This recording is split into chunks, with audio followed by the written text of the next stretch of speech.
एतां दृष्टिमवष्टभ्य नष्टात्मानोऽल्पबुद्धयः प्रभवन्त्युग्रकर्माणः क्षयाय जगतो हिताः। एतां दृष्टिम् अवष्टभ्य नष्ट आत्मानः अल्पबुद्धयः प्रभवन्ति उग्रकर्माणः क्षयाय जगतः अहिताः। एतां दृष्टिमवष्टभ्य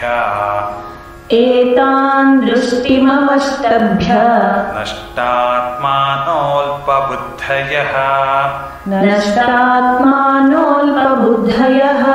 प्रभवन्त्युग्रकर्माणः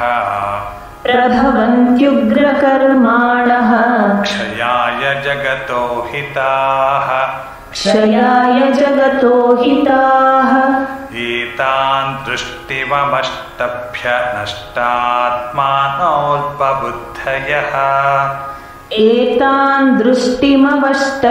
नष्टात्मानोऽल्पबुद्धयः प्रभवन्त्युग्रकर्माणः क्षयाय